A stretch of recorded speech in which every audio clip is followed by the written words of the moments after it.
አውጭ አይደለም ሰብስክራይብ አይደለም ገንዘብ ደም ቢሰጥ ይቆጫል ወይ ቤተሰብ ይቆጫል ወይ? ቡቡዬም ስለሚገባው ነው እዚህ ቦታ ላይ ፎቶን ያርኩት። ለምን አረሽው እንዳትሉኝ ከጀማዎቹ መለየት ስለሌለበት ይሄ ነገር ቡታጅራን የተቀረጸው ፍጹም የሃይሚን 300,000 በዚህ መልኩ ይሆናል ብላችሁ አስባችሁ ነበር? አረ ሃይሚ ትለያለሽ አንቺ ልጅ። ግን ምንድነው ግን ጥበቡ ምንድነው? በመጀመሪያ እኮ እሷ ናት እኮ 100,000 ነው 50,000 ስትገባ መቅዶኒያ ገብታ ይሄን በረከት ማድረግ የጀመረችው ማለት ነው።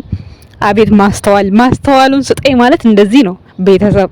የምር የተራበን ሰው ማብላት፣ የተጠማን ሰው መደገፍ። ኧረ በስመ አብ ቃል የለኝም የምሬን። እውነት ቤተሰቦችም ይሄ እንዲደረግላችሁ በሃይሚም ስም አድርጋችሁ የምታደርጉት ነገር እውነት በወጣ ይተካ ነው የምለው። እግዚአብሔር ምስክሬ ነው።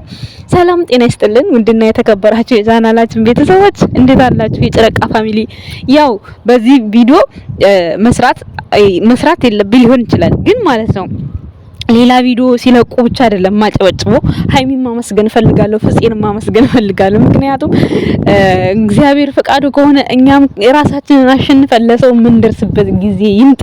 ለሰው የምንደርስበት ጊዜ ለኛም እድሉን ሰፊ ይሁን። እነሱን አይተን የኛም እጅ እንዲራራ ለምሳሌ 100 ብር ቢኖረን 50 ብር መስጠት እንድንችል ነውና ስለሰራው በዚህ ቪዲዮ ቅር እንዳይላችሁ ቤተሰቦች ማለት ነው። ማለት እንትኖቹን ስላስገባው እነሱ ራሱ መቅረጽ አልፈለጉም፣ ግን ፕሮግራሙ መሆን ስላለበት ነው። ምን ችግር አለው? የተራበ በልቶ ጠጥቶ ምስጋና በአደባባይ ቢሆን ምንም ችግር የለውም እኮ። አንዳንድ ሰው ቪዲዮ ቀርጾ ምንም ሳይሰጥ ምንም ሳያበላ ሳያጠጣ እንባውን ሳያብስ ፖስቶ የሚሄድ ሰው አለ አይደለ ቤተሰብ? ስለዚህ የሃይሚን ራዕይ ስንት ገንዘብ እያለው ስንት ለድሃ የማይደርስ ሰው አለ። ስንት ሃይሚ ግን በዚህ 2 አመት ውስጥ ብዙ ነገር ከቤተሰቦች ጋር ማለት ነው እሷን ከሚወዱ እሷን ብሩክና ሃይሚን ከሚያደንቁ ቤተሰቦች ጋር ብሩክ ስንት ነገር አደረገ። ቡታጅራ ከቤተሰቦቹ ከኦዲየንሶቹ ጋር ሃይሚ ይሄው እንደምታዩት ይሄ ቡታጅራ የተቀረጸ ቪዲዮ ነው። 300,000 እንግዲህ አስቀምጣ እስከዛሬ ድረስ በእርግጠኝነት ምን ይደረግልኝ ስትባል እንዲማረግ ፈልጋለሁ ብላ ነው የሚመስለኝ። ይሄንን ሲያረጉ እነሱ የሚያጠፉት ጊዜ አለ፣ ጉልበታቸው አለ፣ ከነሱም ገንዘብ ይወጣል።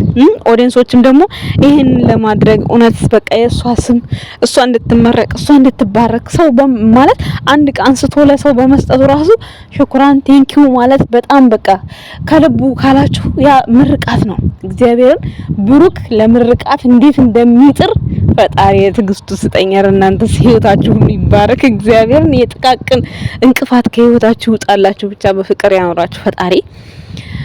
ቃል ይለያል። ግን የነዚህ ልጆች ቪዲዮ ማለት ነው ሲጣሉ ብቻ 200 300 የምታደርሱ አሁን ግን 150 100 የሚታይ ቪዲዮአቸው በጣም እያዘንኩባችሁ ነው። ቆይ ለምንድን ነው ግን ልጠይቃችሁ እስኪ ለማንም ቁጭ ብሎ ሀብታም ለሆነ አሜሪካ፣ ዱባይ የተለያየ ሀገር ቁጭ ብሎ ፖለቲካ ወይም ደግሞ የተለያየ ስለ ዘር ወይም ስለ ተለያየ ነገር ብቻ የሆነ ሰው የሚሳደብ ሲኖር ፎሎ ለማድረግ ምን ሯሯጦ ለምንድን ነው ግን? ለምንድን ነው ሰውን ሲዘልፍ ቁጭ ብሎ ያለ የሌለ ሰው ተሰብስበን ስለዛ ሰው ታብታብ እያረግን ላይክ እያረግን ምን አበረታታው? ታዲያ እነዚህ የተራቡ ወገኖቻችንን የሚደግፉ ምን ችግር አለ ለነሱ? አይደለም ከዚህ ከነበራቸው ሰብስክራይብ ከዛ በላይ ማየት የለባችሁም ቪዲዮ። እንደው አስቡት እስኪ ማርያምን። ገንዘብ ብቻ ምንም ጥቅም የለውም። የሰው ልጅ ሰው ያስፈልጋል። ገብቷችኋል አይደለ? ገንዘብ ስለተሰጡ ብቻ እነዚህ ልጆች ባይደክሙ ባይለፉ እነዚህን ልጆች ማስደሰት ይችላሉ? አይችሉም። ገንዘቡ ብቻ ኖሮ እኮ ማስደሰት አይችሉም አይደል? ስለዚህ ለነሱ ጽድት ያለ በረከት ምርቃት ነው። የተራበን ሰው ማብላት በጣም በቃ እንጃ ምንድነው ሆድ ይመርቅ ይል ነበር ድሮ ፋዘሬ ማለት ነው። የሆነ አሁን ደቦ ላይ ሄዳችሁ ወይ ሩቅ ይሆንና የምሳ ሰዓት ይረፍዳል ምናምንና ልክ ደረስ ብለው በተራቡ ሰዓት ሲበሉ ገበሬዎች አባቴ ምን ይላል? ሆድ ይመርቅ። እኔ ምርቃት አልችልም ሆድ ይመርቅ ይላል አባቴ ማለት ነው ከምሳው በኋላና ይሄንን ማለት በቃ ሆድ ይመርቅ ነው። እውነት የምሬን ነው። በጣም እንጃ ቃል የለኝም። ሃይሚ ትለያለሽ፣ የወንድሜ ሚስት፣ የወንድሜ ንግስት፣ ሁሌም ትነግሻለሽ ከባለቤትሽ ጋር። ቡቡዬ እዚህ ቦታ ላይ ስላልተገኘ አልተመቸውም ብለዋል። ይሄ ቪዲዮ የተቀረጸው ቡታጅራ ነው በእርግጠኝነት ሀይሚና ብሩኬ በኋላ በራሳቸው ይመጣሉ። ይሄ ግን በፍፄን የተለቀቀው እንደምታዩት የቡታጅራ ልጆች ናቸው። ትልልቆችም አዛውንቶችም አሉበት ማለት ነው።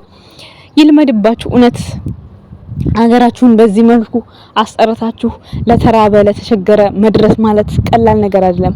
ወጣት ይለምልም የሚባለው ለዚህ ነው። የተባረከ ልጅ ይስጣችሁ የሚባለው ለዚህ ነው። አንዳንዴ ሰው እኮ ወልዶም እጣ ፋንታ የሌለው ሰው አለና የተባረከ ልጅ ይስጠኝ ማለት አንዳንዴ ልክ እንደ ሀይሚና እንደ ብሩኬ የምሬ ነው ከቤታቸው አልፈው ተርፈው በዙሪያቸው በጎረቤታቸው እንዲሁም ደግሞ በሚዲያው ላይ ላለው ሰው በቲክቶክ ፎሎ ብትሉ በዩቲዩብ ብትሉ በእነሱ ራሱ እየሰሩ የሚተዳደሩ ሰዎች አሉ። እኛ ራሱ 50 ብርም አገኘን 100 ብርም አገኘን እየተጠቀምን ነው እኛም ማለት ነው። እኔንም ጨምሮ እኔን አልጨመርኩም አላልኩም፣ ግን ይገባቸዋል። ከዚህ በላይ ኗሪ አድርገን ወደፊት እኛም የምንቀበልበት ጊዜ ይመጣል። ይሄንን ስላችሁ ደግሞ ብር ቆጥሮ መስጠት ወይም ደግሞ ሌላ ነገር አይደለም ጋይስ። አላ አይደለ የሰው ልጅ ማትለኩት ማትረሱት ቁም ነገር የሚባል ነገር ማይረሳ ነገር አለ። ያን ነገር ለማድረግ ያብቃል። እነሱን ማንረሳ በቃ እኔ በእናንተ ይሄን ነገር አድርጌያለሁና ለእናንተ ይሄ ይገባችኋል የምንልበትን ጊዜ ያምጣልን። እውነት በሃይሚም በብሩኬም የምንሰራ ሰዎች ይገባቸዋል። ብዙ ልጆች ደግሞ ሰሞኑን ሰርፕራይዝ አለ እያሉ ነው። እንደምታዩት አንዱ አዲስ አበባ ልጅ ነው፣ የነሱ ፈትፋች ነው። ፎቶ አሳጥቦላቸው ምናምን ከሰሞኑ ይገናኛሉ። እንዲሁም ሌሎች በጣም ብዙ አሉ። ብቻ እኛም እንደናንተ ያቺ ቀን ያድርሰን። ያው እንግዲህ ሃይማኖት ታደሰ እኛ ከዱባይ ወደ አዲስ አበባ ስንገባ እሷ ዱባይ እንዳትመጣብን እንጂ የሰራችው ቤት ማለት ነው እጣው ደርሶ ቀኑ ደርሶ እኛ ወደ ኢትዮጵያ ስንገባ እሷ ወደዚህ እንዳትመጣ ብቻ አረሱ ያምጣት እንጂ ችግር የለውም ወልኝ ለሷ ስለም ቢሆን እመጣለሁ፣ ብገባም ተመልሼ እመጣለሁ። ምን ይመስላችኋል? ብቻ ግን ለማንኛውም ደስ ይላል። በጣም ነው ደስ የሚለው። እውነት ማለት ለማመስገን ነው። እኔ በቃ ሁላችንም እውነት ከሀይሚና ከብሩኬ ተማሩ። በቃ ወጣትነት ተጠቀሙበት። በቃ ለሰው ልጅ ማለት ለሰው ደራሽ ነው የሚባለው። እኔ በሀይሚና በብሩክ ነው ያየሁት። የምሬ ነው። በዚህ ባጭር እድሜያቸው ውስጥ የብዙ ሰው ህይወት ታድገዋልና እግዚአብሔር ይመስገን። የነሱም ህይወት ተቀይሮ የሌላ ሰው በሰፈራቸው ያለም ሰው እኛም ማናየው ብዙ ነገር አለ እኮ፣ እነሱም የማያወሩት ብዙ ነገር አለ እኮ። ስለዚህ የኛ ወድ ቤተሰቦች ብሩክና ሀይሚን የምትከታተሉ ሁሉ እናንተም ከነሱ ጎበዝ ሆናችሁ ባላችሁበት በምትሰሩት ነገር ውጤታማ ሆናችሁ ቤተሰባችሁን አሸንፋችሁ በዙሪያችሁ ላሉ ጎረቤቶች ደራሽ አድርጋችሁ ሌላ ቦታ አልልም መቼስ፣ ምክንያቱም ቅድሚያ ከቤት ስለሚጀምር ማለት ነው። አመሰግናለሁ ቤተሰብ ባይ